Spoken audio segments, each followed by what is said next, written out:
please. Okay, guys. Hey, what's up, everybody? What's up? Hold on just a second. I got to make sure that this is on live on Facebook. Hold on one second. Okay.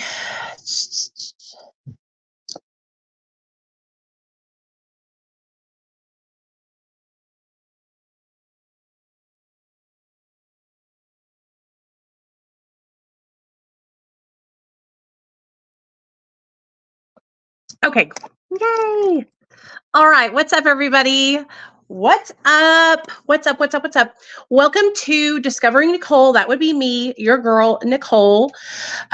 Today, we're having a guest speaker on, Brianna from the Blaklist Podcast. She's going to come on and share her story of recovery with us. So we're going to be talking all about the process that she took to get sober, all the things. But before we get into having Brianna on, would you guys please do me a solid and help me share this video out to everywhere that we can share it out to? If you're watching on Facebook, hey, Amy, what's up, girl? If you're watching on Facebook, help me by sharing this video in Facebook groups that are recovery groups. I've got Paco, my co-host, right there. And then I have my second co-host, Rocky, and he is being so ornery today. As you can see, he's looking at all the things. Mommy, what are we doing? He wants to do all the things and be ornery while I'm trying to do my little show here. So don't mind him, because he will be right beside me on the floor in his little bed, hopefully acting right and not squealing like a little banshee. Right, Rocky? Okay. So I'm going to do all the things, and I would appreciate it if you guys would do all the things as well and help me share this video out. So for those of you guys that are new to my channel and to my Facebook account, my name is Nicole Pludre. I'm a person in long-term recovery. I used drugs for like 16 years of my life. I was addicted to multiple substances: methamphetamine, cocaine, opioids, and Xanax. And I basically ruined my life with drugs. And in 2015, I fought for custody back of my son, and that's when I got sober, and I started my social media journey a couple of years after that and started sharing my story here online. And so I like to have other people on to share their stories, just to show people like different pathways of recovery, just to show people that, we all recover differently, and there's no like right or wrong way to recover. I'm a huge advocate for medication assisted treatment. It's actually how I got sober, was by using Suboxone. It saved my life. And so, good boy, Rocky, lay down. I like to share, my experience and my journey with other people. But we're just going to sit here and chill out until my girl comes, until Brianna gets here. So if you guys have any questions, comments, or just want to chit chat with each other, you can in the comment section. Help me share this video over on Facebook. That's what I really need y'all to do, is help me share this video. In fact, while you guys are hanging out, I'm going to just go and share this. So hold on.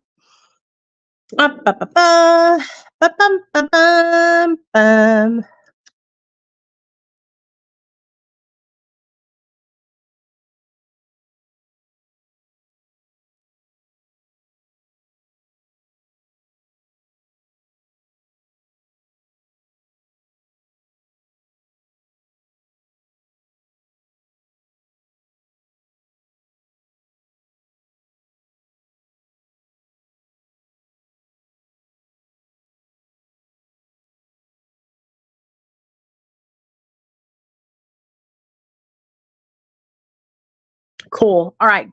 I shared it. Where's my baby at? So yeah, I'm just waiting on Brianna to get here, you guys, and then we will have her. Oh, she's here. Good. Hey, Brianna, I see you back there, girl. I'm about to bring you on. Hold on just 1 second. She's been there the whole time. Okay, let me make sure the Savage Rocky is in his spot, because if his little ass ain't being good, then I'm going to have to be good, Rocky. Lay down in your spot. Okay, here we go. Yay.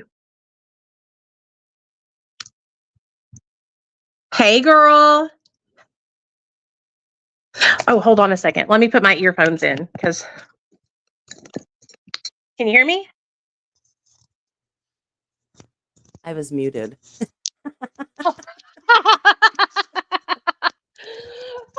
I'm Jared so told me glad too. that. So How are guess what you I doing? found out? I'm good. How are you? Good. What did you find out? You can stream from StreamYard onto your TikTok if you have 25,000 followers. Oh, really? Do Yeah. you know how I could do that right now? You want to try? Should Um, I? I mean, you can try. I just went to Google last night and it said that with 25,000 followers, there's something custom in StreamYard or in TikTok where you can stream to your. Oh, she left. Okay. I don't know if I'm still. You're live on. She's gone. You're live. I'm here though. Oh, My bad. You're- My bad. I disappeared for a second. I'm back. Okay. She Well, left. I wish I knew that, but that's okay. Well, now you know for the Because future, though. Like, I wasn't going to not tell you. yeah, I went over to TikTok and I shared it and I let everybody know on TikTok that we were going to be live here on Facebook and on YouTube, so they would come Yeah. over. So hopefully everybody will come over and from my TikTok account. But I just want to That's something say you can thank play you around with and stuff. Oh, so absolutely. Thank much you. for being willing to come on and share your story. It means so much to me. Like I love hearing people's stories. It like inspires me. Yeah. So the way I'm going to do this is I'm just going to let you take the reins. What I would like you to do is share with us who you are and then take us into how you started like getting into drugs in the first place. Like what was your childhood like and all that. And if I have any questions, I'll just kind of like ask you as you're talking and stuff like that. Okay. Let me put this cigarette out. Apologies again for last night. We had to Oh, what take care happened of. last night? So I missed my appointment last month with my mental health doctor, Uh-huh. and they were closed. They opened yesterday, so I called. I'm like, my appointment's next Wednesday with her. So I had reached out just to even get a week's worth of my medicine. She said no, not giving Oh, you wow. anything. So we went to the emergency room, and you know how wonderful it felt to go to the emergency room and have a doctor. I was in and out in 20 minutes. I didn't even go. I went into the triage room. That was it. But to like have the doctor tell me, we looked through your history here. We see nothing funny. We will prescribe you your meds. She checked Oh, me is over it head your to toe, but anxiety that's all. meds? Yeah, my antidepressant and my mood stabilizer. And you like have to have that. If you don't take Yeah. it, then you like feel not good. It's not a good Yeah. feeling. Yep. So Oh that's why gosh, we took care of it last night. I've been on how them long have you been with for your doctor? Have you been with your uh, doctor for a long time? almost a year. Yeah, that's The pretty end of messed this up. month will be a year. And that's the first appointment I've ever missed. See, if I ever have a situation like that here where I'm at with my doctor, like even with my Suboxone girl, like they'll call in like a 3-day prescription and That's front what I me. was hoping. And that's all I needed. Yeah, Needed 6 days of my one med and 3 days of my other med just to get me through to my appointment. And she yeah. said no. So we went to the emergency room and got that all situated. Well, I'm glad you're So okay now. So thank tell you. me tell us about how it was for you as a little girl growing up. Like, tell me about your childhood. All right. So I'm Brianna. I'm 34 now. I grew up when I was born. I lived in not such a great area. Um, but I had a normal childhood. We went camping, we'd ride garbage can lids down the side of the road when it rained. Like I had a nice childhood. My parents split up when I was 8. Um, my dad was a single dad with 3 kids. Um, he had to work all the time. So it was up to my older sister to watch me and my older brother. And that's when I was first introduced to alcohol and weed. Um, it didn't become a problem at that point, but seeing that it was accepted and like they thought it was funny, like these older kids thought it was funny to give me, shots of aftershock and to hand their blunts to me, like aftershock of all things. Like they were handing me blunts and stuff like that. But um, it didn't take long. My mom got custody of me, and I look back at it now, and it was for the better that my parents split up and the way the opportunities we were given. But when I was in it, I fucking hated it. Oh Absolutely hated yeah, it. for You know, sure. my parents split up. My mom jumped to somebody else right away, like moved into somebody else's house. Like I hated it. But we grew up in the woods. You know, we had a nice house. We had cars. We went on vacations. You know, we had everything.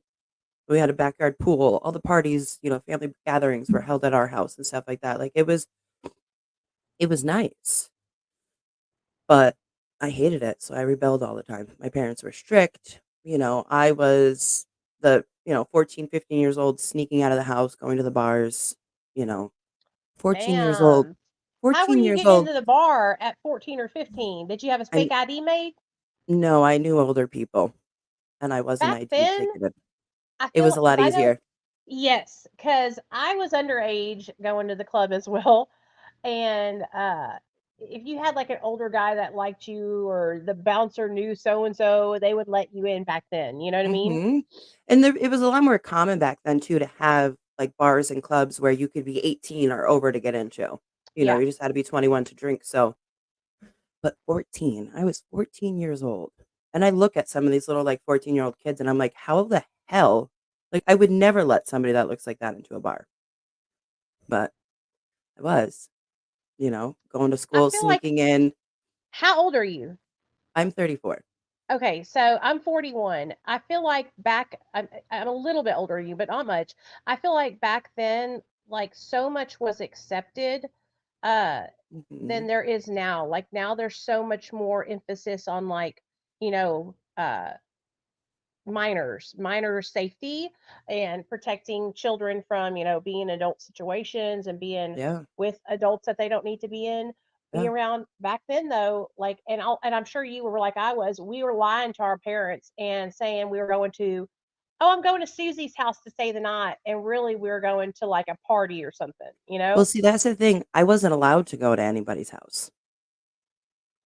So they were So so strict that you were like sneaking out because they were pushing you that way because they were trying to hold you down. mhm. Yeah, that sucks. I was I very was able to, fortunate. like, ride my bike during the day, like, up to the little cul-de-sac that was up the street, knew a couple people up there, my parents knew their parents, we'd go up there and hang out, but, I think it's changed just because of the awareness, social media is everywhere, stuff would happen in, like, little towns and counties, and it was only broadcasted on the local news station. Yeah. Now it can reach the whole world, and it's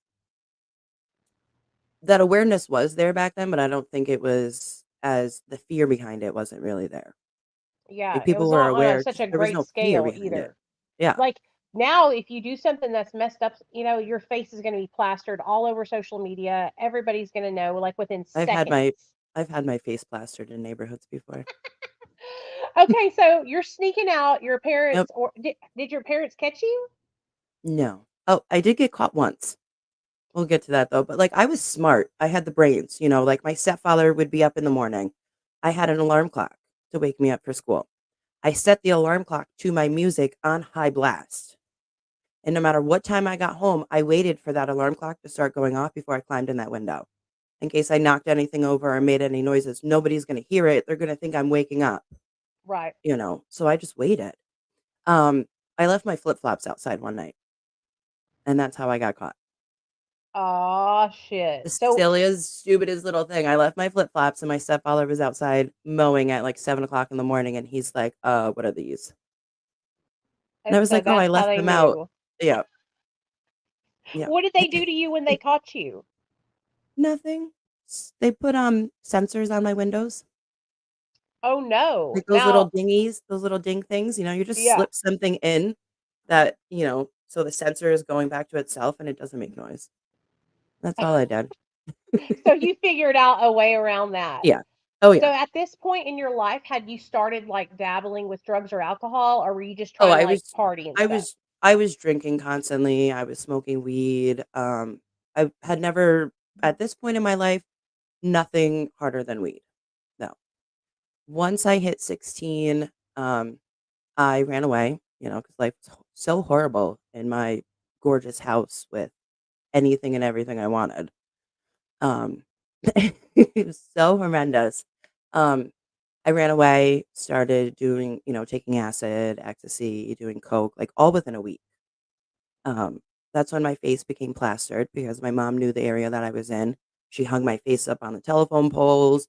It was in the local like convenience stores, the grocery stores, and I found out because I went to the store one day to get my friend's son some milk, and I seen my picture on the counter at the grocery store as a missing Like as a person. missing child? Yeah.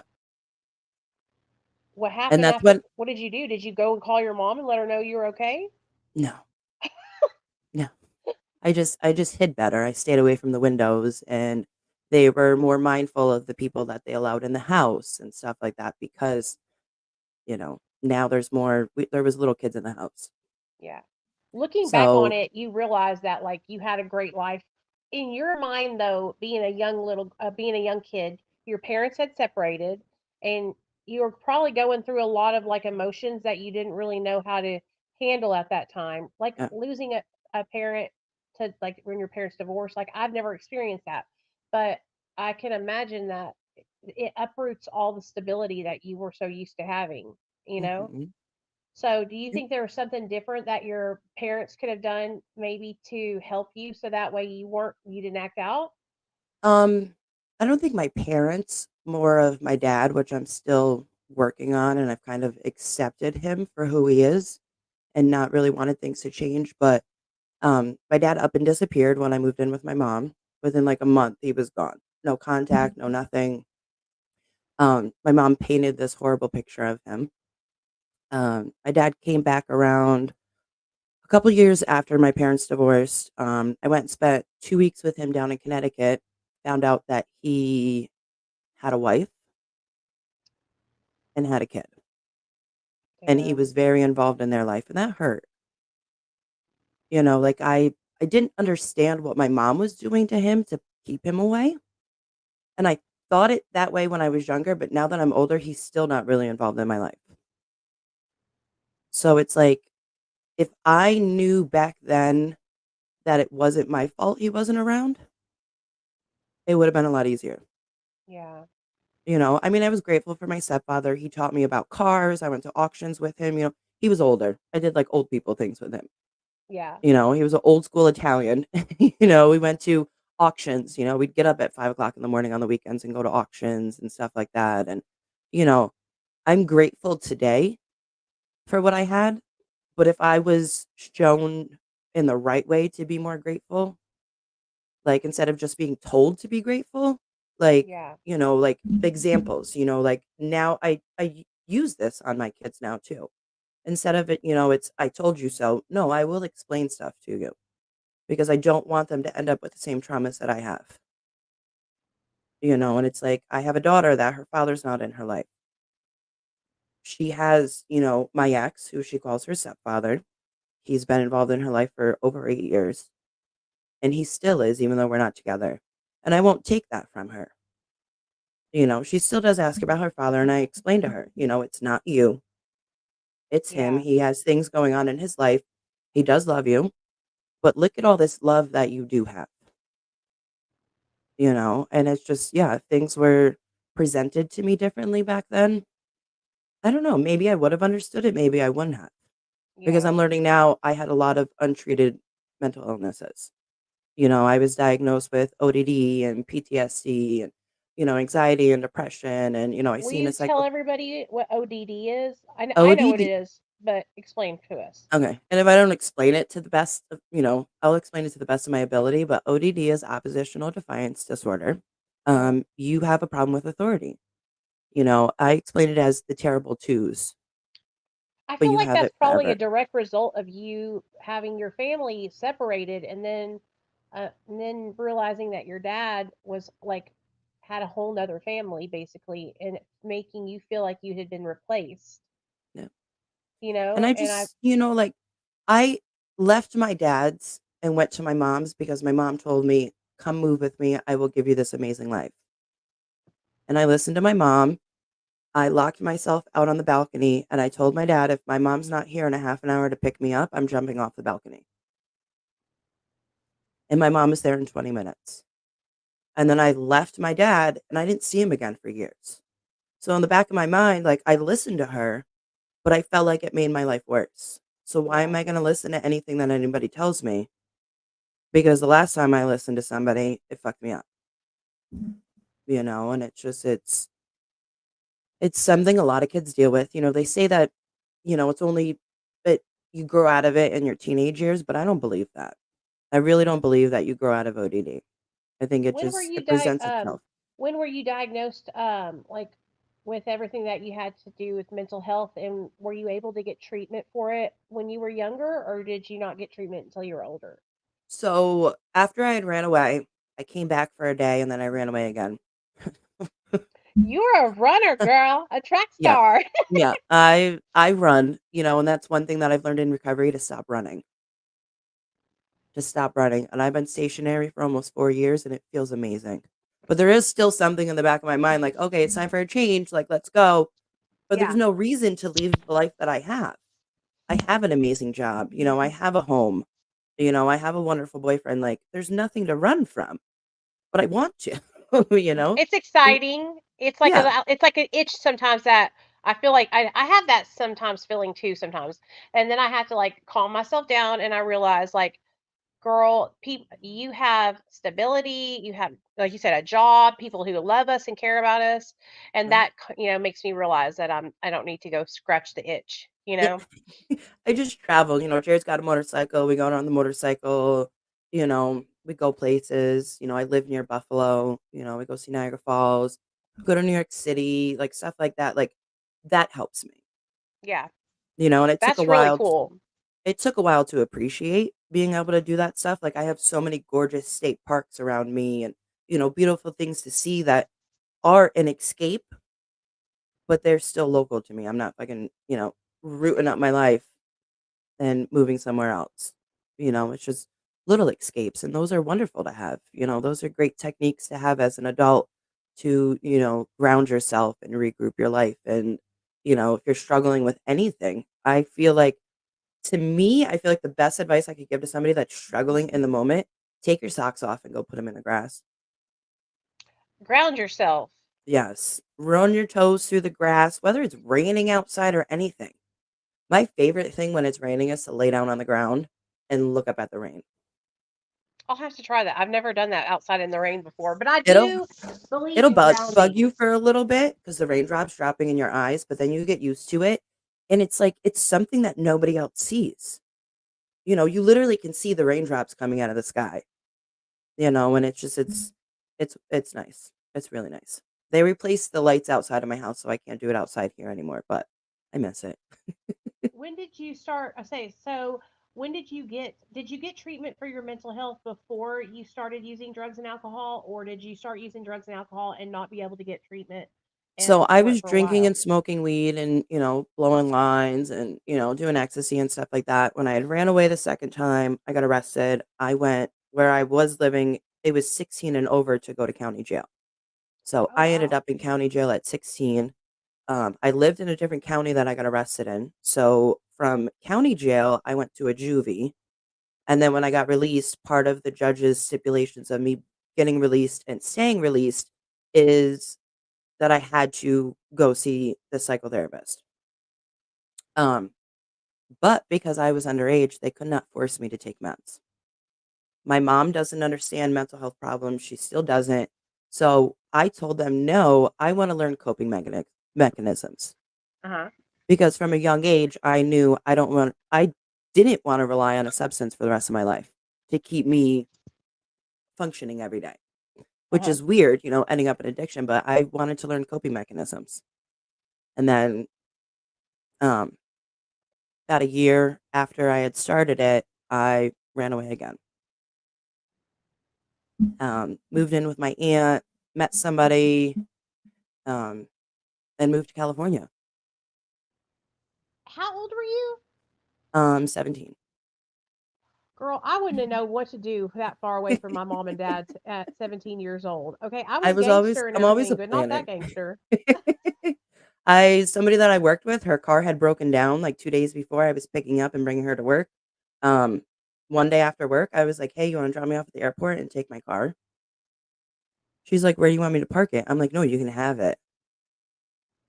Like, you can have it. There's an ounce of weed and, like, a gram of coke in the glove compartment.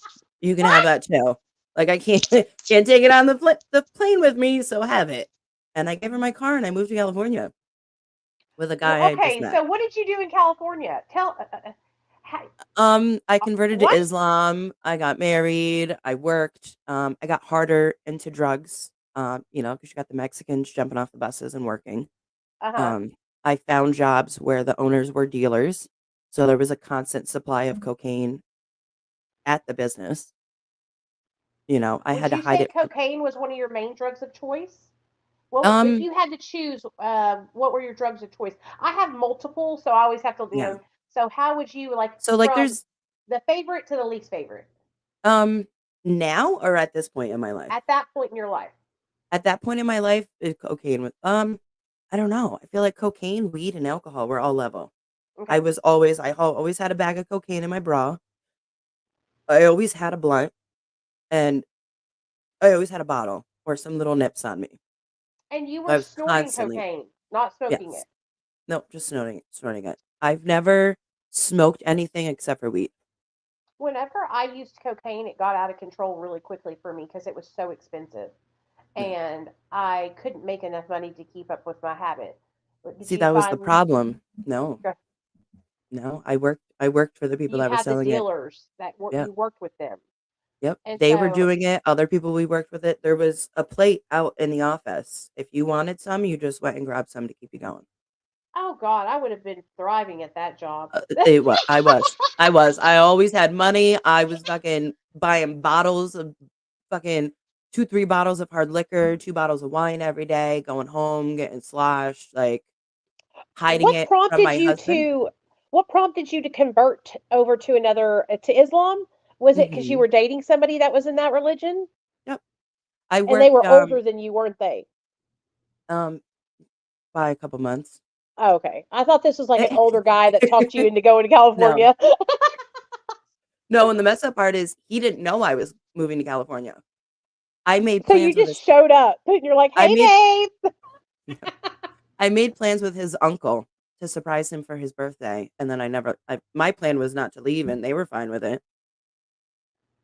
So So, how did it go? How did you get away from California and how did your addiction transition to other substances? Like, because I know you did opioids. yeah. So, obviously, he didn't know I was using coke, so I was hiding it. Um, we went to go fool around one day, and the bags came out of my bra, and that's when the physical abuse started, Oh man. and it never stopped. I found out I was pregnant, and his family, just we weren't having the baby, and his family wouldn't be accepting of us not having a baby. So we went to the bus station one day and bought 2 one-way tickets back here, back to New York. It took us a while because I got arrested in Salt Lake City, Utah. So it took us a little bit to get back, but we made it back. And I found out that he was pushing me because he was going to get married in his country, which still it had a huge effect on me at that point. And I think that's why things spiraled the way they did, because when I moved back to New York, I got really heavy. Like, I was sleeping with the coke dealer. I was sleeping with the weed dealer, behind their wife's back. I was getting it all essentially for free. Yeah. We were the group of us, some of us weren't of age, some of us were of age. We had adults around us. We were like little band groupies because one lady dated somebody in a band, and we'd follow them all around New York State. Um, there was pills. Dollar Tree used to sell these like little coin purses, I called them, and they were little socks with like a metal clasp on the top. Yes. So I had 2 of them. If you take the pills in this sock, don't take the pills in this sock. What the fuck they were, I don't know. They're a bunch of different pills. I didn't listen. I would take both of them and get fucked up every day. Like, I really spiraled when I moved back to New York, and it just kept going. I did not, had my kids. Every single pregnancy that I've had, I have 3 kids. I did not use drugs while I was pregnant, so I didn't think it was a problem. How did you do that? Like, I really want to talk about this. So I really want to stop for a second and talk No clue. about like how, first of all, I can totally relate to having sex with all the guys to get free drugs. Like I did the same thing. Like a Well, lot of see, here's the people, thing, some of it wasn't even sex, one of them had a foot fetish. yeah, I or just sitting let him on rub my feet. "You wanna like rub some lotion Ty, on my feet and I'm gonna get some Coke? Okay, go ahead, rub some lotion on my feet, thank you." or like You Ty know? said, she would sit on cakes for old men. Yeah, like, You know what I mean? Like, it wasn't to them, it was sexual, but it wasn't always actual sex, yeah, yeah. you know? But a lot of people will ask me, they'll say, "Oh, did you prostitute?" And I say, "Well, no, not on the corner, not on the street, but like if I was dating a guy or if I was getting drugs from a guy and I didn't have money and he was down, I would trade my services, whatever he wanted me to do basically Mhm. for, drugs." And so many of us women, do that because it's like you get to a point sometimes where you're just like extra desperate. And if I do have money and I don't want to use it and I can save the money, then I'm going to do that, and get Yeah, get what I need and be done and over with it. When I'm in that drug haze, I don't feel as guilty or bad about what I'm doing. After the fact, I'm like, why did I do that? That guy is so disgusting, yeah. blah, blah, blah, blah, Yep. blah, you know?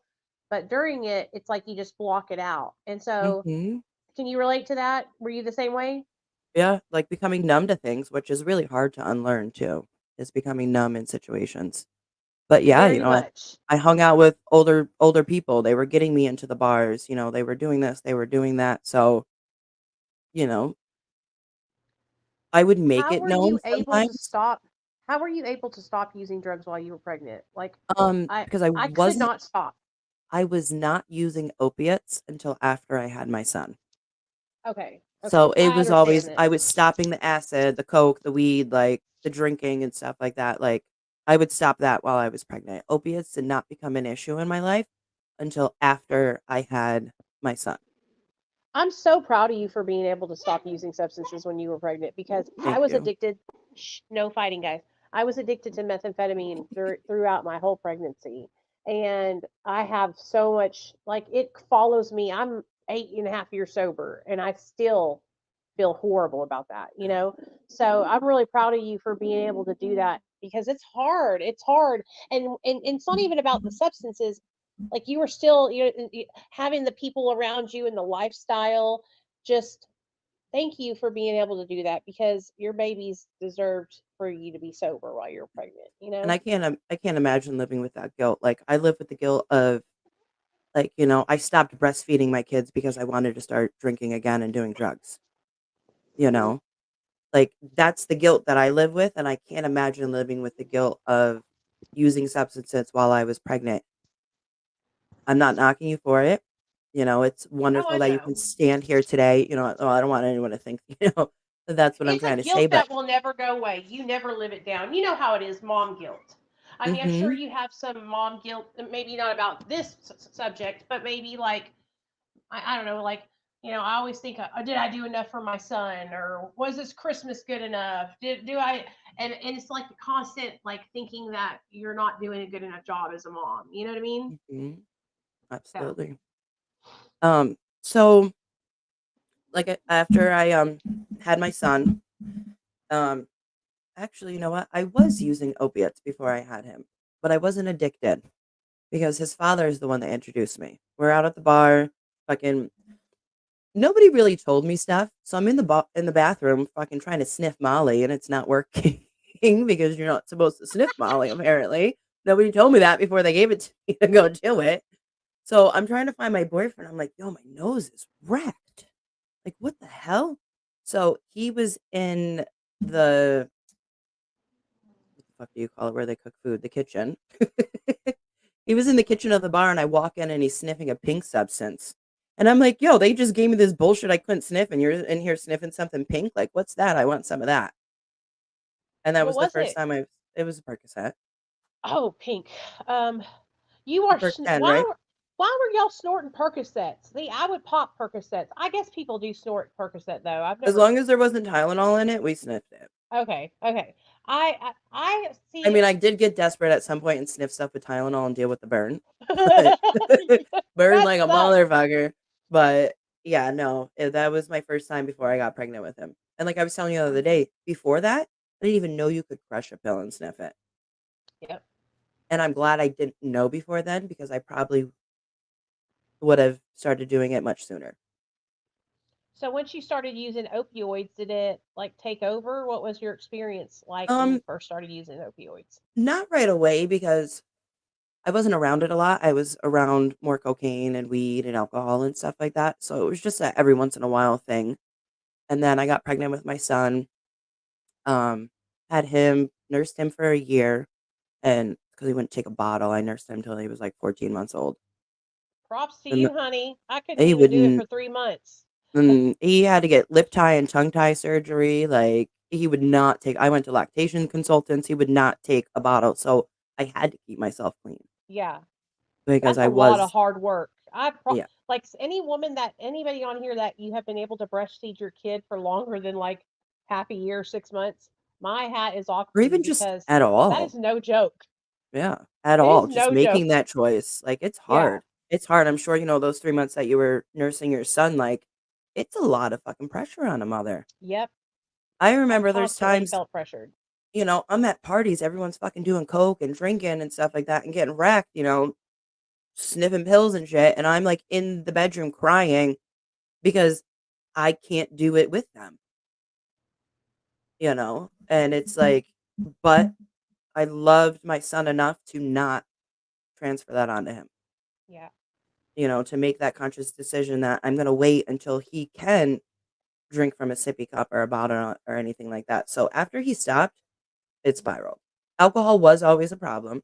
I got a DWI shortly after I had my second daughter. Um, Told on myself. Cops pulled me over. I'm like, yeah, I'm drunk. Just arrest me. Well, Just I mean, arrest that's me. better than to. It's better to be honest than to like fight with them or like resist arrest or whatever. You know what I mean? Mm-hmm. Yep. So And that's good. what my lawyer yelled at me afterwards and told me to stop being so honest. Because if I didn't tell them that I was drunk, he could have gotten me off. Yeah. Those Hmm. charges would have been lowered. But how I was. So I stopped breastfeeding my son, and cocaine came around, pills came around, and then one day the pills just weren't available. So we started getting the Roxy 30s. And I remember the second pill that I went to go sniff, my boyfriend at the time told me, "Be careful.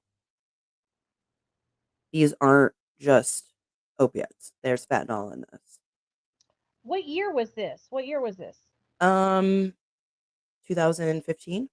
Okay, because that's when I got sober. So I got sober right when fentanyl came onto the scene, basically.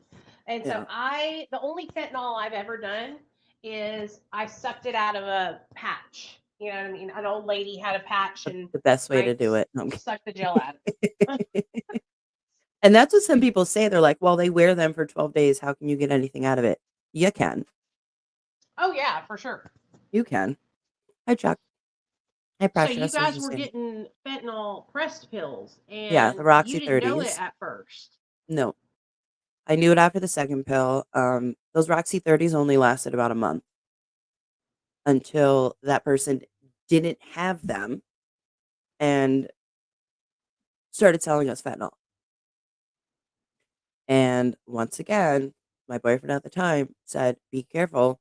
These are addictive. I don't want you to get addicted."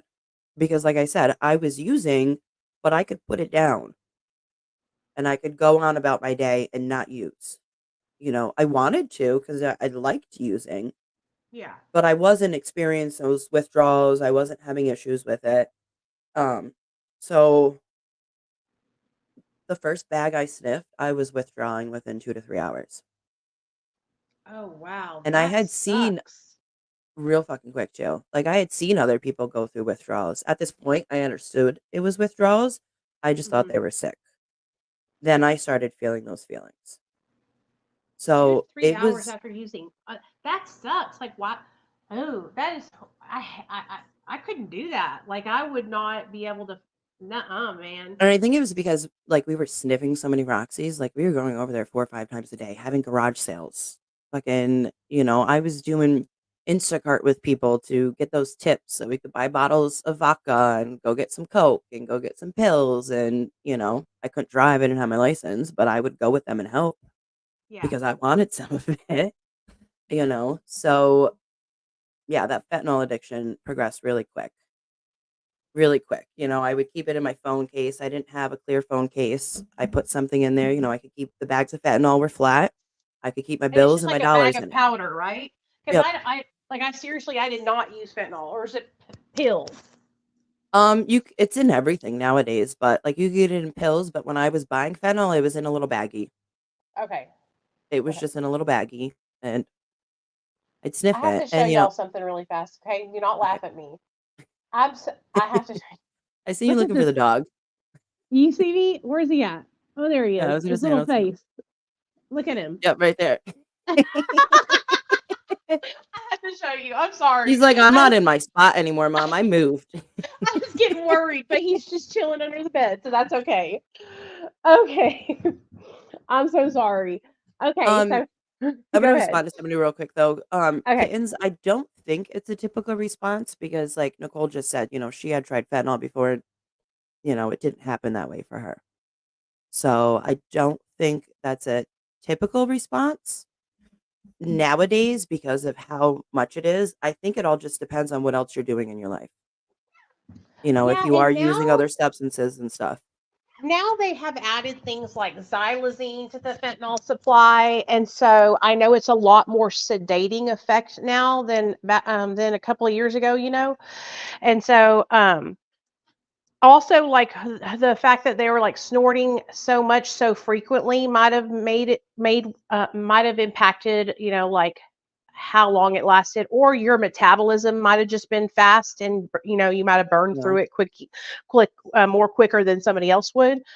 But When like I for me, explain, I used Roxy 30, the real Roxy 30s, and so yeah, I see, I could never do a touched couple the of real one. Roxys.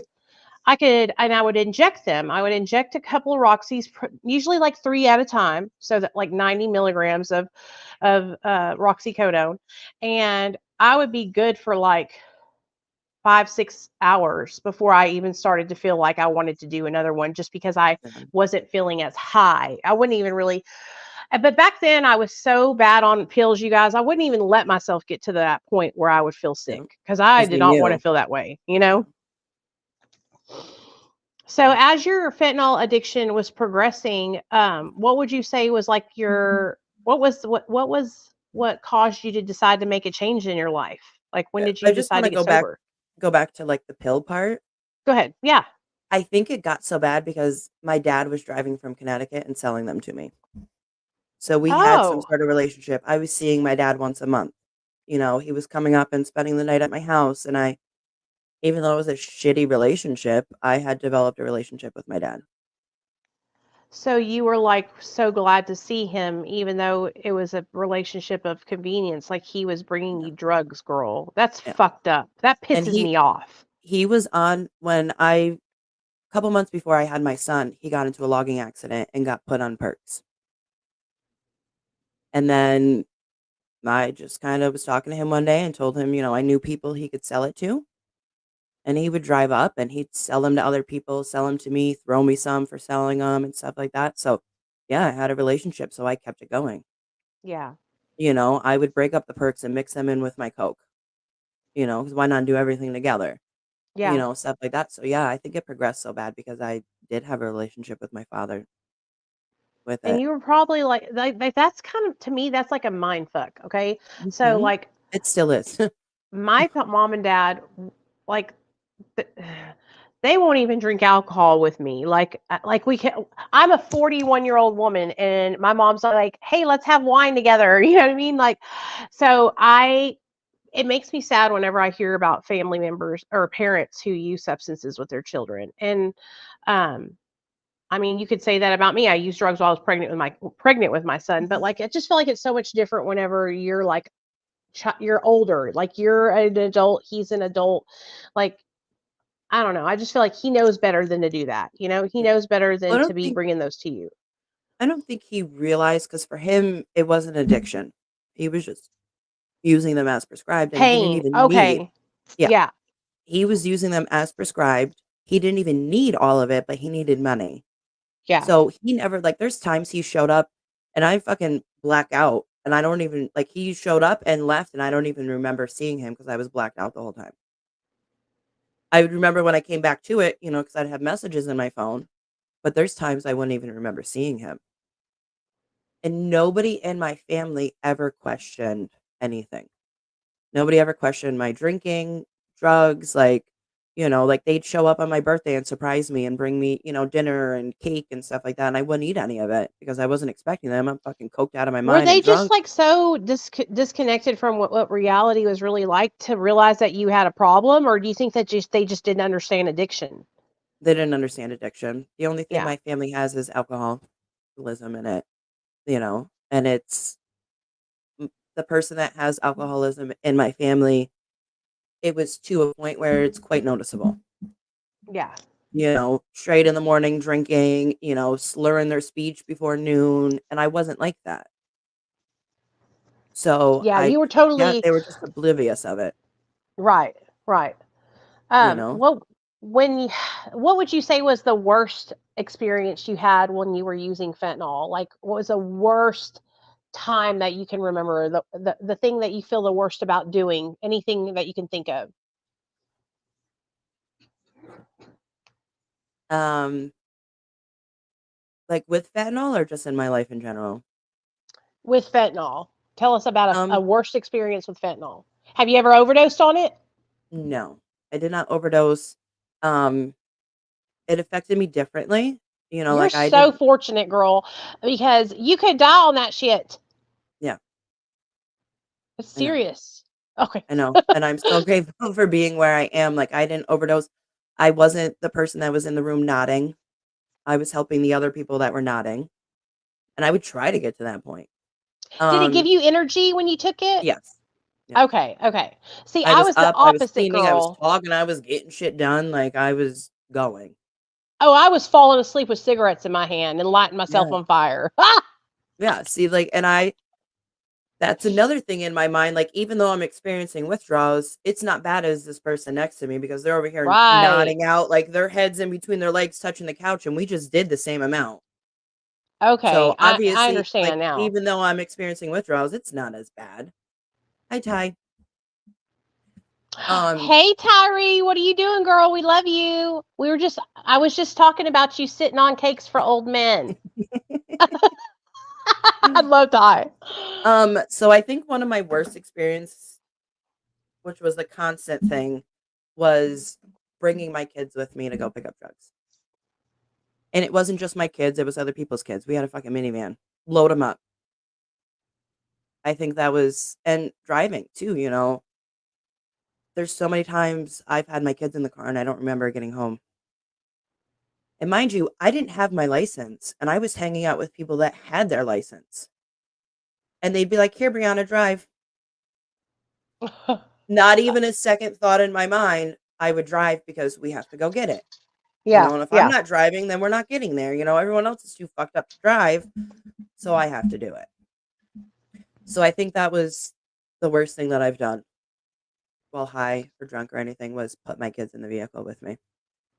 And a lot of people would think, and when we're in our drug induced mindset, we think, well, at least they're coming with us and they're safe because we don't want to leave them at home with a stranger or somebody else, and we don't think about like what could possibly happen if we got pulled over or we got put in a bad position, and so I could totally understand that. You know what I mean?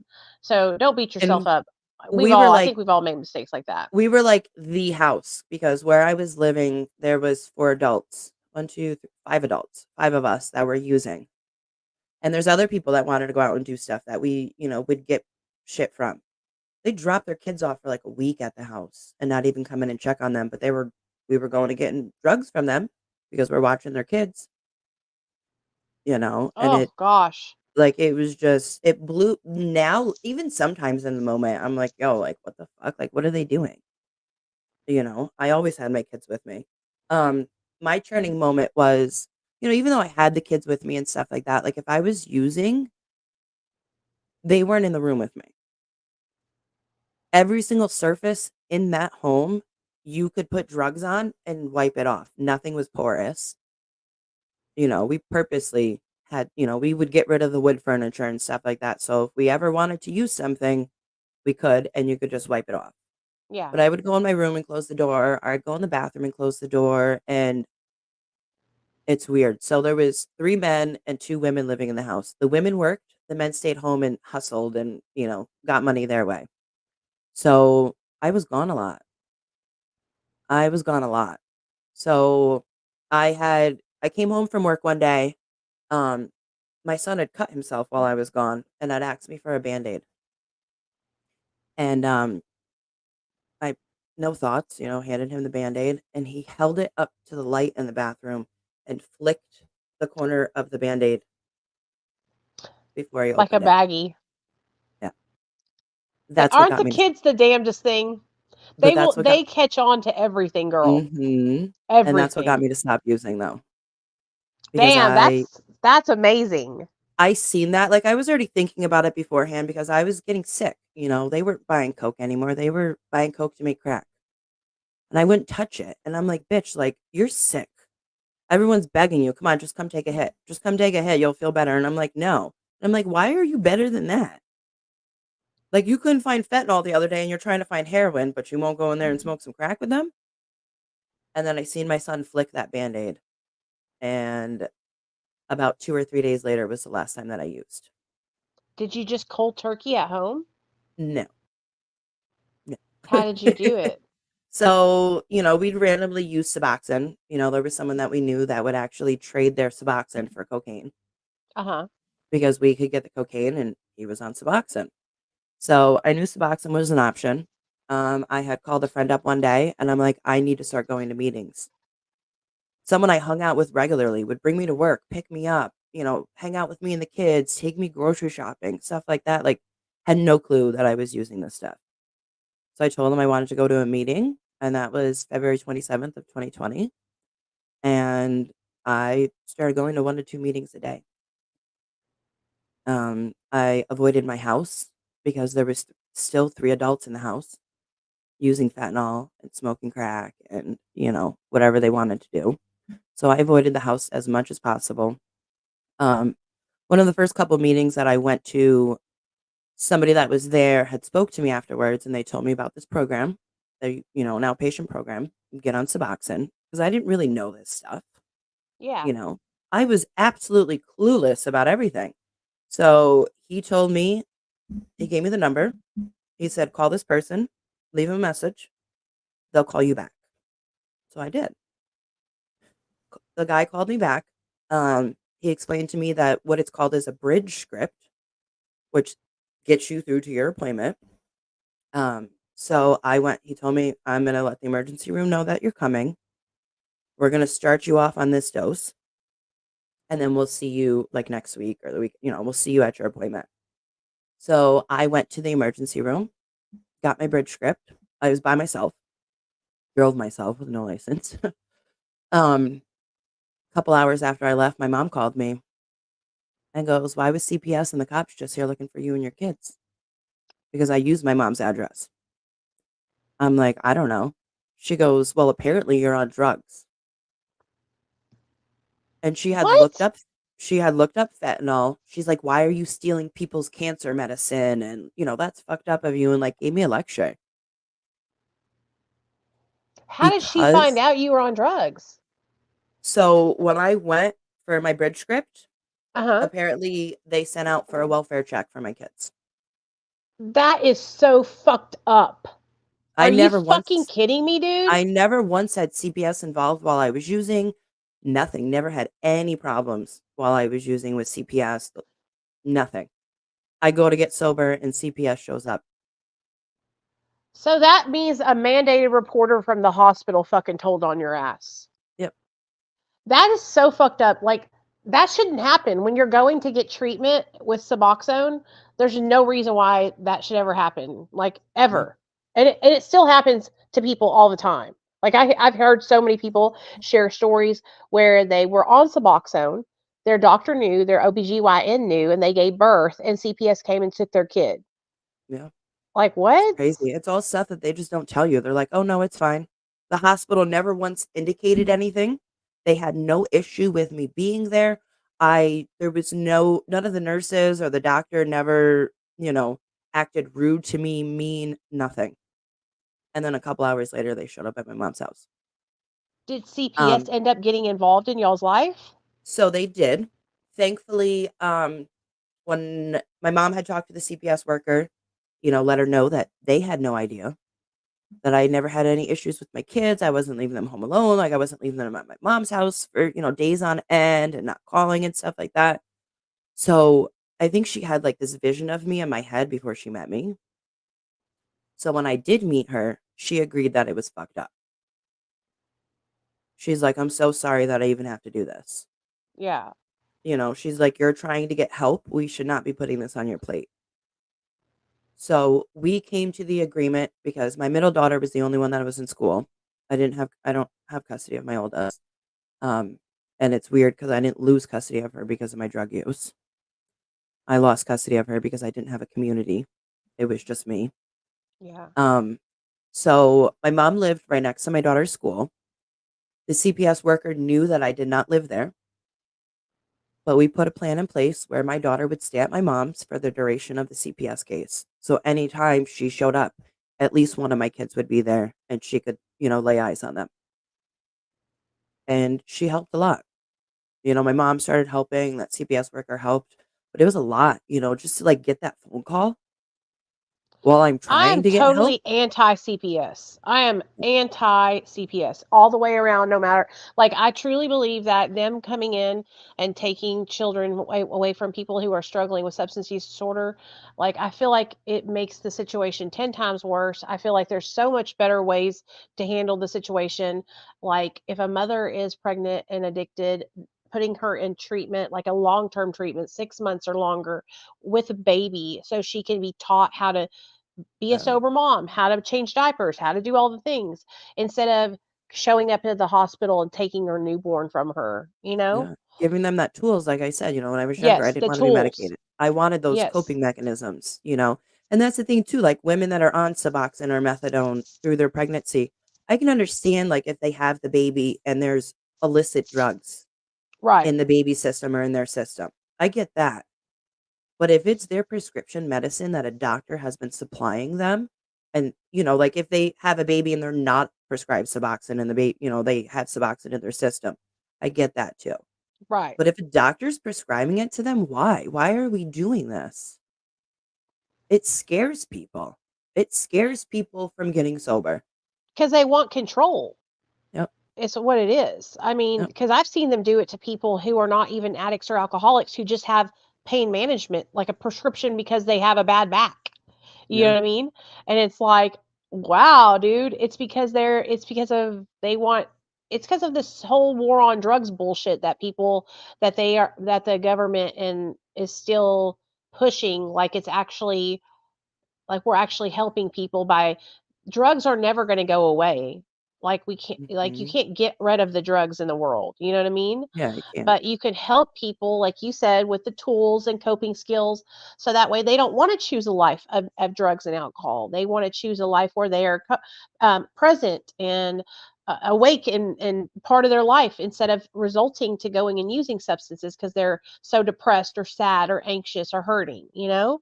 Yeah. It's so fucked up.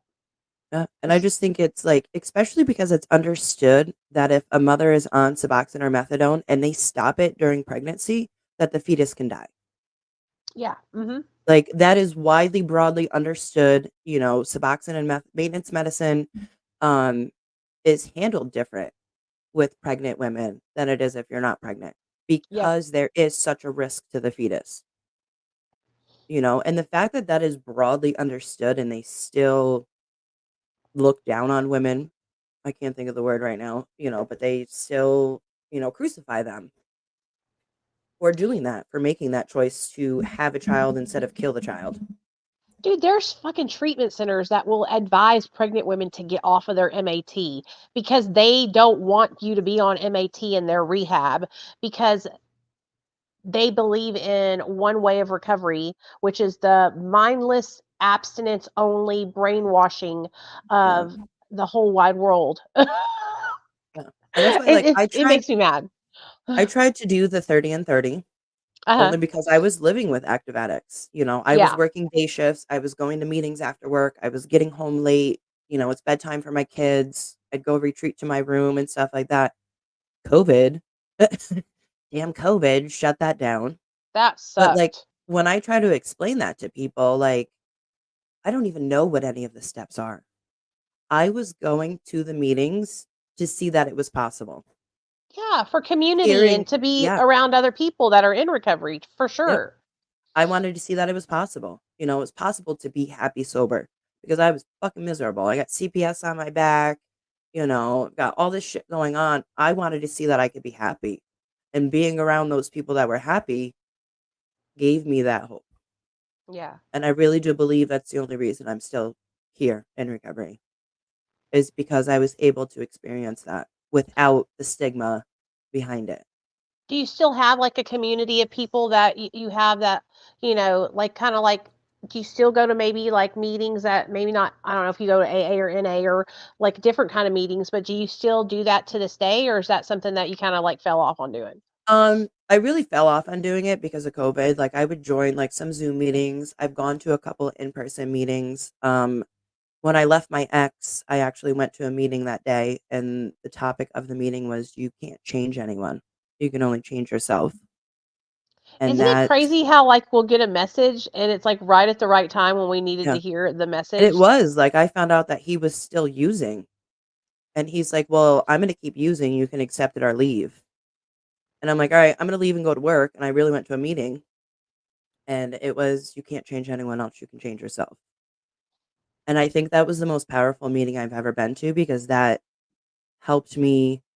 I reached out to victims advocates. I started, putting a plan in place to get away from the drugs and away from the violence that I was living with and to get my kids away from it. I'm like, I got them away from the drugs, but now they're still around the abuse, Yeah. and the mental abuse and the physical abuse. Like, get the fuck out, bitch.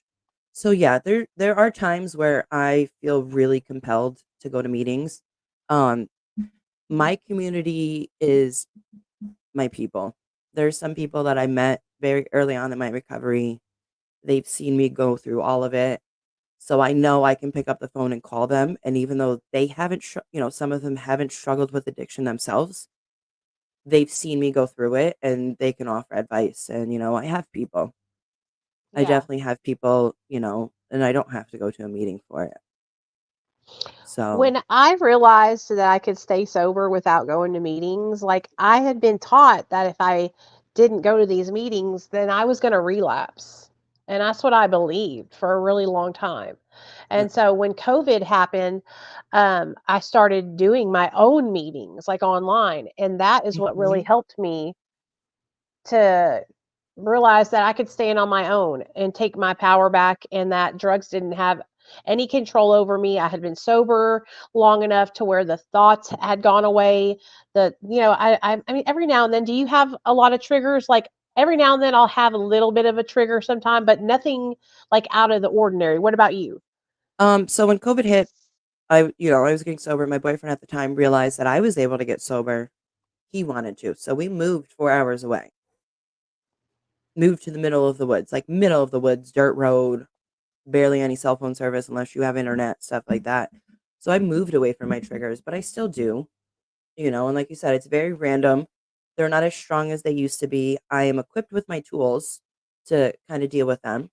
And because, like I've seen a therapist my whole time in recovery. Yep, I that's don't only have important. I don't only have tools for myself, I have tools to help others. And I think that's the most important thing. Like I have that understanding that it doesn't all fit in a cookie cutter. This issue right here isn't this issue right here. It's from here.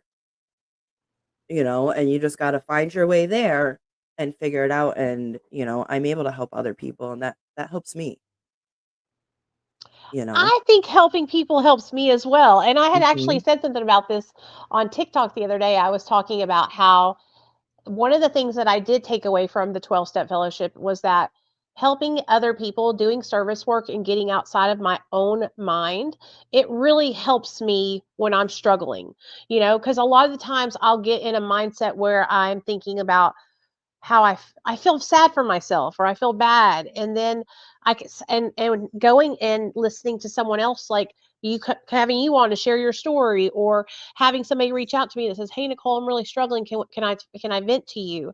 And hearing somebody Yeah. else's situation, then it makes me realize, like, and I'm not trying to be funny or anything, but like, damn, I'm really fortunate. Like, I have nothing to be complaining about. I just need to be grateful. You know what I mean? Like, I forget that sometimes about how wonderful it is that I'm not on drugs anymore and that I'm sober. And and those are the things that trigger me sometimes. It's those like little nitpicky feelings. I think alcohol is my biggest trigger in Oh, recovery, talk to me is about alcohol. Yes, I forgot like about that. Tell being me about around your other struggle with people. alcohol.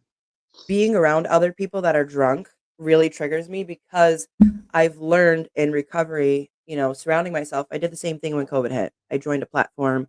I was having meetings. I'd sit online for hours and do my makeup or do my nails and talk to Yeah. people, you know, like I loved it, but I did get burnt out. Yep. But I learned about those genuine connections, and you can have genuine connections because you're not making fucking genuine connections with people you're using with. No. There's just somebody to use with. Some people like to use alone, some people like to use in groups. I was a group user, you know, and it's being around people that are drinking and, being sober is hard, because once you start drinking, that's not genuine anymore. They're not, the stuff they say is amplified, and stuff like that. Like it's hard because I'm not on that level anymore, Alcohol and is tough because it's so widely accepted mhm, in society. So it's yeah. everywhere. Yeah. I was talking to somebody the other day, like, they say, drink responsibly. The fuck is that? Alcohol is poison. And they My don't tell you, like, are we drinking responsibly, or are we drinking responsibly and making responsible choices afterwards? Like, what does that entail? Growing up, drink responsibly to me was have a DD. Right, don't drink and drive. Obviously, I Yeah. didn't learn, obviously I didn't learn that because I, would drink and drive, but to me, that's what it was. And it's when I first got sober, I was still seeing my clinic back home, even though I was living out here. And then my counselor told me one day, she was like, listen, we're opening back up. You're going to have to come in for tests. I know you can't come in for tests. So I will, because she knew if I don't want to do something, I'm not going to do it, even though I know I have to. She called around. She found me a clinic out here that would prescribe me my Suboxone. She scheduled my appointments. She did all of it. And I still talk to her till this day. She just recently had a baby. If I call her and she can't answer, she'll send me a text. And I haven't seen her since 2020. But she still will pick up the phone or text me back if I need her. You know, and That's a good provider. She was your doctor? she was my counselor. Counselor. Yeah, that's awesome. Yeah. Like, it's absolutely amazing to me. Like, I text her when I got off Suboxone and stuff like that. So the first counselor that I had out here, I absolutely despised him. He's like, "Why are you still drinking?" He had that abstinence frame of mind, and he straight up told me, "I don't like that people get prescribed stuff here. I don't like it. You guys should not be drinking and not taking Suboxone, and abstinence is the only way." And I hated that because he used to always get on my ass. "Why are you drinking? Why do you feel like you have to have a drink?" I'm like, "Yo, I'm having like one tall boy a day, sometimes two. Like, what's the problem? I need to unwind. Like, I used to do fentanyl. What's the issue?" I didn't see an issue with it Right. because I was drinking responsibly. I wasn't going anywhere, until I made the choice to do that. Um, I was about a year and a half into recovery, and I was driving to Albany. My brother had just bought a house. We were having a housewarming party. It was Labor Day weekend. My ex wanted to come. He was going to Schenectady too. Not thinking anything of it. I was like, sure, you can come with us. He was still drinking a lot. So I didn't have a problem with alcohol. So about halfway on the trip, I popped open a beer. I'm like, I'll be good. Worst decision of my life. So we ended up making it back to my hometown. I was drinking the whole time. Throwing them out of the car so we don't get in trouble with open containers in the vehicle and stuff. I got pulled over about a quarter of a mile to my mom's house. And I had my kids in the car. And I got a DWI. And it blows my mind till this day that I did that in recovery, but it doesn't blow my mind that I did it during my active addiction. Well, I mean, some people can have a drink, but like the part where you fucked up was getting in the car and drinking. You know what I'm saying? Mm-hmm. Like, Absolutely. and with me, here's like, I choose not to drink. I can have a drink. I could have a drink today and not go smoke crack tomorrow. I could have a drink tomorrow or whatever, but I just choose not to, because when I drink, then I get loosey goosey, and then maybe my decision making might not be as, great as it could be. Mm-hmm. But like when that guy was telling you, like, I don't understand why you need to drink. Like, I can relate to what he's saying in the fact that, like, no, what are we trying to escape from? I have to ask myself like that with food. I became addicted to food when I got sober from drugs and alcohol. Oh, me too. And so like I was always using food to relax. And so now that I've like gotten myself into an unhealthy position with my overeating, now I'm having to change my whole life and it's something I could have done at the beginning instead of having to learn the hard way. You know what I mean? Yeah. Yep. Hold on. And like at this point, alcohol was not a problem. I could stay home and I could drink responsibly. I could have a couple drinks, leave some beers in the fridge and go to sleep. I worked overnights. I could get off my overnight shift, have, a mixed drink or a couple beers and go to sleep. I wasn't over drinking. It wasn't an everyday thing, and like I'm not trying to justify any of it, but it wasn't an issue until it became an issue. Right. And it Right. opened my eyes. That's how That's it why, happens. yeah. Wasn't an issue until it became an issue. Like, but it's just, I was, like I said, I was a year and a half into my recovery. I'm good. I got this. Like, Yeah. I'm not going to overdo it. I know how to, be responsible, even though I have my kids in the car, I'm being responsible. I'm not going to overdrink. I'm not going to do this. I'm not going to do that. Like, I'm not stupid. I'm in recovery. And I think complacency is the biggest ball on our shoulder in recovery is, oh, well, I have 16 years in recovery. I can, do this. I can do Forgetting that. how bad it was, Yeah. forgetting the dumbass shit that we did. You know what I Yeah. mean? And this DWI, or was it whatever it was, it's a reminder. That was a wake up call, because what could have happened was, what if something horrible happened and you had an accident, And so that was like God telling you, or I don't know if you believe in God, but I do, but higher power, whatever you want to call it, telling I you call it higher like, power. hey, I'm tapping on your shoulder, homegirl, and you need to listen up, because this alcohol is going to be a problem. Yeah. My best friend, literally, girl, he just celebrated 7 months sober. He was in the hospital for almost 120 days, dead. Okay. He couldn't even get up. He was in a coma At from his 7th alcohol. month or beforehand? Beforehand. He Okay. just celebrated 7 months sober. The reason why he's sober is because he almost died because of alcohol, and he's been drinking since we were kids, And so, like, if you're a person who has a drink every now and then on New Year's Eve or on a special occasion, I'm not talking to you. But if you are finding yourself drinking every day to unwind in the evening times, that's the start. That's how it starts. And then before you know it, every day in the evening will turn to, well, it's 5 o'clock somewhere. at noon. Going out and meeting people for brunch and stuff like that and drinking Yes, more and more. it Yeah. happens so fast it spirals. And I You know? think why alcohol is so widely accepted too and people don't look at it as a bad thing is because not everybody has to agree with me saying this, but I think becoming an alcoholic and it taking over your life happens so slowly and it's Oh so slow, yeah, yeah, and people don't notice because you can get trashed at your house by yourself and not let anybody see. You can oh yeah, overdrink at your house and stay home, and you can go out with your friends and get blackout drunk and they're just thinking it's a good time.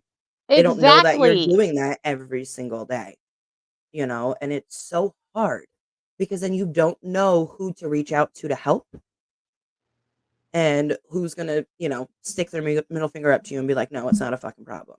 Because there I are want to people tell you that just you sharing this is huge to me, I've never because a lot of people would be embarrassed or ashamed to talk about it, and talking about it and being honest about it is like, it's a big deal, because there's so many people who can relate to going through what you've gone through. You know what I'm saying? Like, I know that it might not seem like it, but like, food for real was my alcohol for 8 years of sobriety. 8 years sober, and I was literally killing myself with food. You know what I yeah, mean? Just like if I was drinking a pint of whiskey every night, yeah. you So know? I got my DWI. My kids were in the car. My kid's father was also in the passenger seat. Um, my parents came and picked up my kids.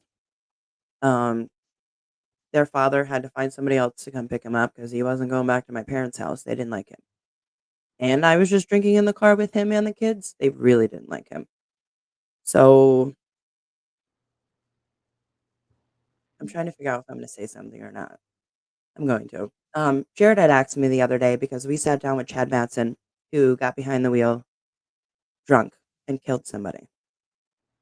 But he remembers everything that happened.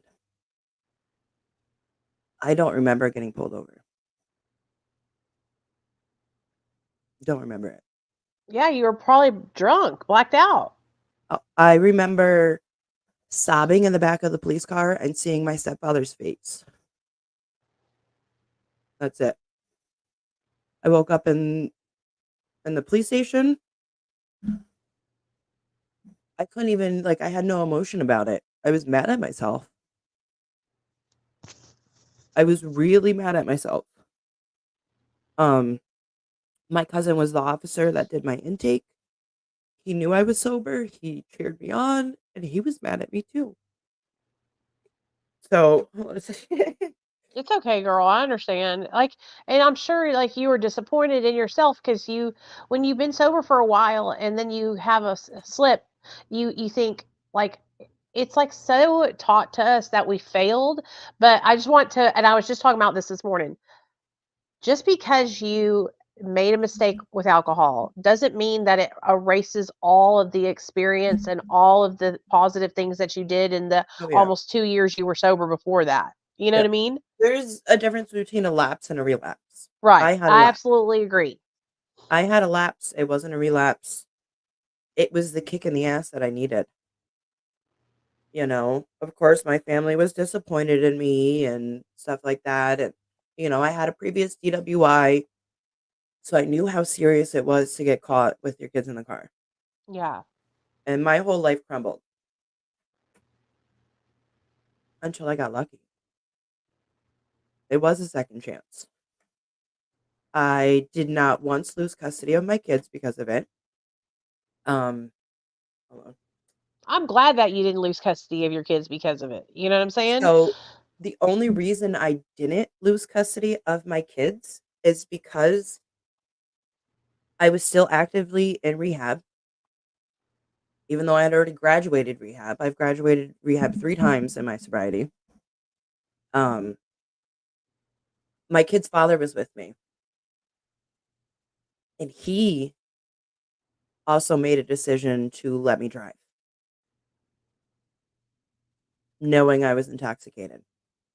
Because he tried to blow in the breathalyzer so he could drive the kids somewhere. And the officer was like, "No, I smell alcohol on your breath.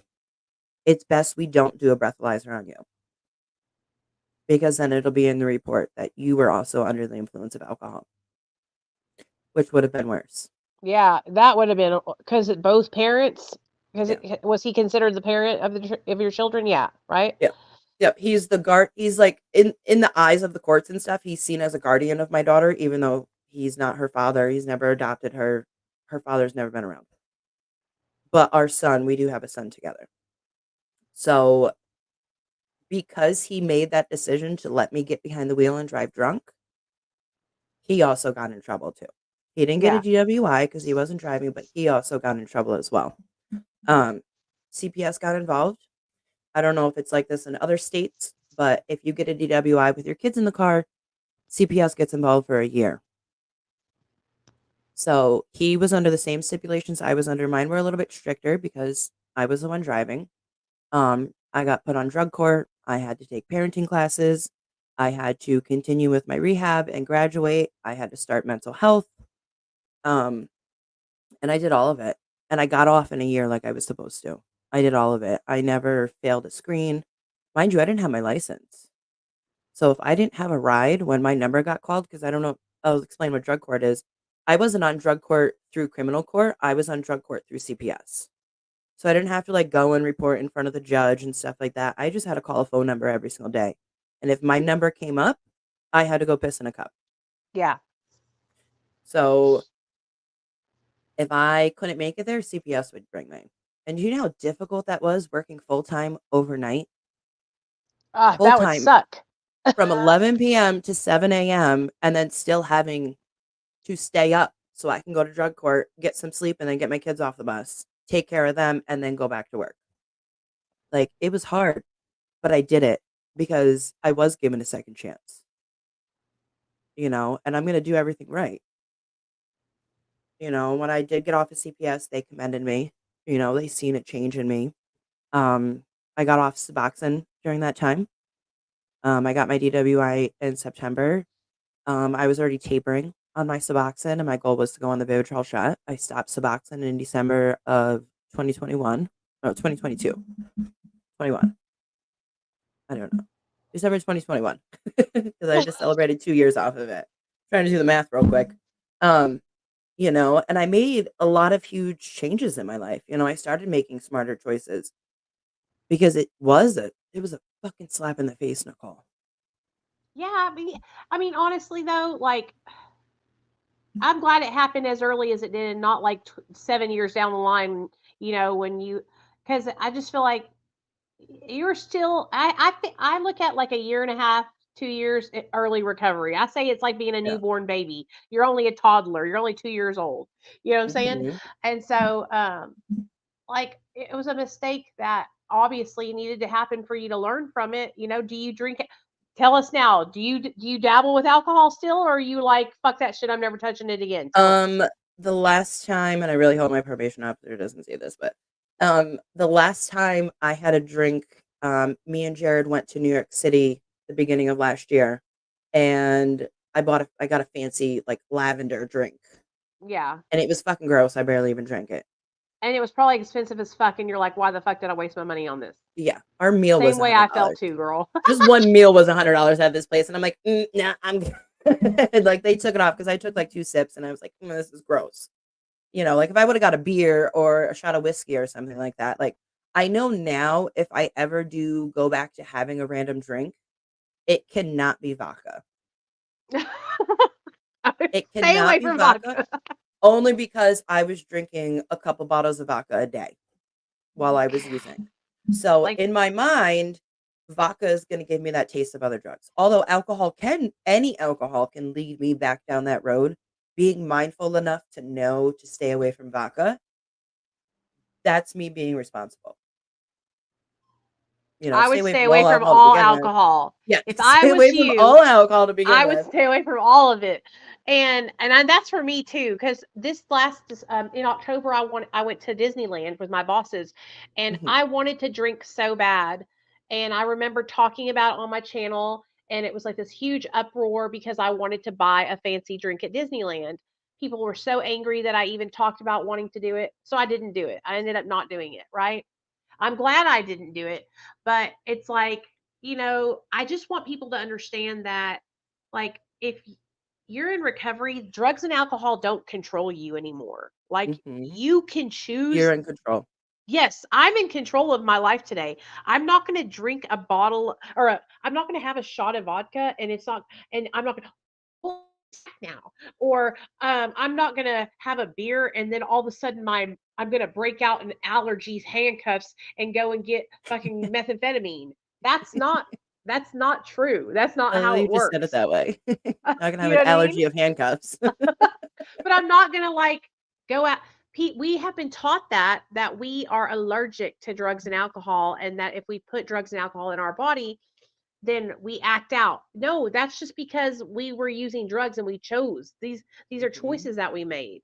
I can go on and on talking about all the brainwashing that I feel like we've all experienced over the years, but like now we have the power to make good choices. We are in And I would sobriety love one of now. these times, Nicole, to sit down and talk to you about just that.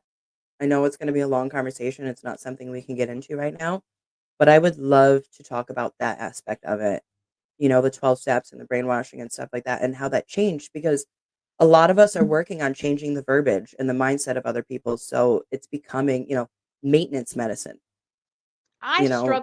I still struggle deeply with changing my the way I speak. I try not to say addict, but I slipped and I say addict. We're I human. try to focus on like the fact that we have power over our choices and we have control over what we do.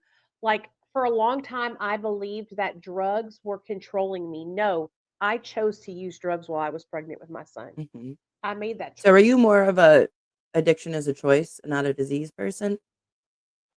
I believe I'm addiction just asking is because of the way the like a words that you're mental saying. health disorder.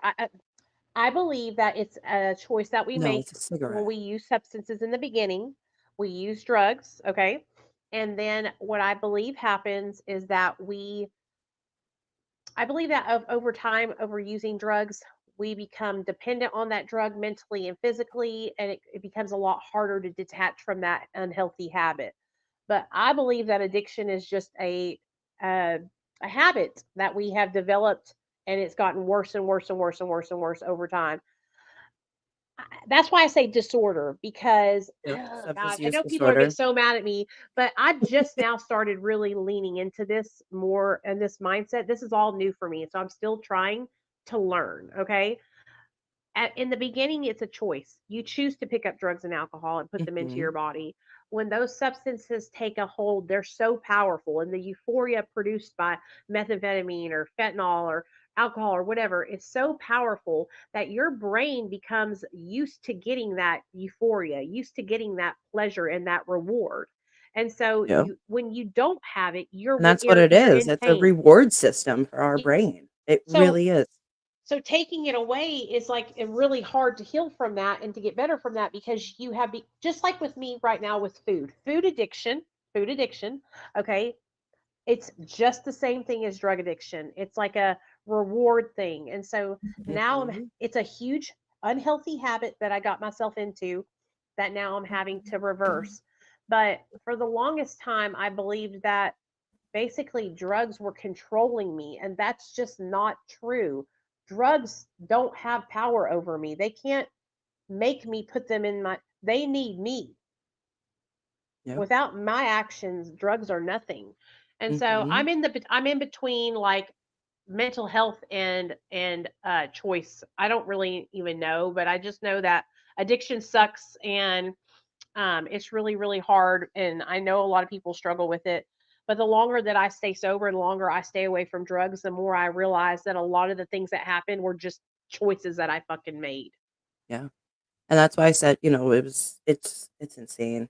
I have been, working lately on, like the way you explained it, even though you said people are probably going to have an issue with it, that's a wonderful way to explain it.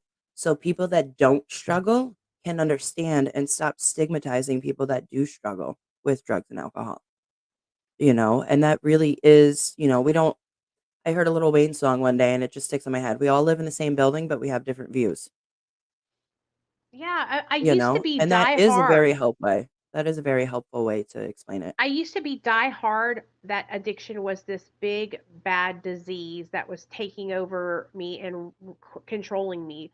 But like I believe that we're taught that because it's a lot easier to control us when we believe that we can't be healed from something. It's a lot easier to keep us all, sedated and on medication for the rest of our lives and in treatment centers for the rest of our lives and in and out of sober livings and in and out of rehab when we believe that we have no control. But we have all I know is that I'm learning to take my power back. And when I learn Mm-hmm. more about taking my power back, I'll be able to share that with y'all more. But I don't ever want anybody to feel like I am I just believe addiction is a sickness. It is a sickness that a lot of us struggle with. It's like smoking cigarettes. And I guess that's Mm-hmm. if it's I hate even talking about the disease choice Well, so no, like it even concept. too, like I was gonna say before, like we would drive to go pick up our bags and we couldn't find anything in the vehicle, so we'd sniff it out of the bags. I did not scratch that itch until I found a surface to break it out in a line and sniff it because that was my habit. My habit was breaking it out in a line and sniffing it. It didn't matter. I could fucking take a bump off of a card. It did not make me feel better until I did my habit. I did my Yeah, ritual. yeah. It did not matter. It's everything, you know? And it is like, so when I got off Suboxone, I had an issue. I still have an issue with food. The way my therapist explained it to me is I didn't have that Suboxone every day to control myself. So now I'm Yeah. eating food to take that control. I You believe know, that. Yeah, it's and it's a control in our life. It's all about controlling our feelings, controlling our emotions, our habits, what we're doing, how like everything, you know? It's just a control. the more I learn about my life and myself is that I am very undisciplined. And Mhm. because of that lack of Likewise. discipline, I have struggled with so many addictions in my life, not just drug Yeah. addiction. And it's because a lack of discipline, a lack of um, self control. And so now I'm trying to teach myself that as a 41-year-old woman, you know what I'm saying? Yeah, And which is hard. all these habits that I have developed over the years that are so unhealthy, you Yeah. know? But anyway, sorry, I don't mean to go off on a tangent. You're fine. Can you share with everybody, like, if they're, okay, because I have to go get my little boy from school, so I have to get off here. But I want you to think about it. There's somebody watching right now who is struggling with fentanyl addiction, who's struggling with alcoholism, who is just thinks that they can't get sober. What would you share with that person to help inspire them that they can change their life? Um, well, first I want to say something that, I picked up from somebody else. I want to tell them that you were loved. No matter how much you don't love yourself, you're loved. Um, and no matter how many bridges you think you've burnt, there's still that bridge to sobriety. You can never, ever burn that bridge. And there's people waiting for you on the other side. There's a community, there's love, there's support, there's happiness. More happiness than you've ever experienced from drugs. It's there. You think you burn those bridges with your family members, they're still there, and all you have to do is just walk across, just go to the other side, and it's never, no matter how much bad you've done, no matter how much shame or guilt or hiding you've tried to do, everyone is accepted. I think it's the one community where you can find people that are going to accept you. So Absolutely. it's that bridge is still there. That bridge is still there. Just walk across it. If you want to, I'll text you after we hang up. But like, if you really want to get into like talking about addiction being a disease or a choice and all the things that I feel like I got fucked on in the treatment industry, I would love to talk about that because, Yeah, I'm more girl, focused like the like 12 steps and the brainwashing and how you like got away from that, because there's a lot. Even me and Jared, we're sitting here, we're trying to change, you know, the stigma and stuff like that. Like I I got haven't. away from it whenever I was told that I couldn't share in a meeting because I was on Suboxone. And Yeah, I it's fucking was being sponsored stupid. by a lady that was prescribed Xanax for her anxiety attack. And so I was like, how the fuck is this one? How the hell are Yeah. y'all going to tell me? My sponsor's got 34 years and she takes Xanax and hydrocodone because she got a bad back and anxiety. But because she was an alcoholic, that was okay. And so I just, that was That's just insane to me. my first inkling of like, I don't belong here. You know what I mean? Like, this is not my deal. So, anyways. And too, like, even though I've gotten off Suboxone, I still support maintenance medicine. I And love maintenance Suboxone medication. It saved Suboxone my does life. not, for some people, Suboxone is going to be a long-term medicine. You can take it for long term because it's a harm reduction medicine. It's reducing the harm that you're doing to your body as opposed to illicit drugs. It's not going to not cause anything, no damage to your Right. body, but it's a harm reducing medicine. And you can get off of it if you want to. That's like, I feel like a really Oh, important. absolutely. I saw a lady on TikTok. She made a video. She'd been on methadone for 14 years and she was complaining because none of the doctors told her that she could have paralyzation of her gastrointestinal uh, system. Girl, that's literally like literally like one of the side effects of being on opioids long term is that it Yeah. fucks with your shitter. You can't shit. Yeah. Like, we have I to still get, also, if I'm constipated, I get so triggered. Because yeah, I'm we like, I thought also I have was to done take with this. responsibility as drug addicts and alcoholics, and we have to educate ourselves on things.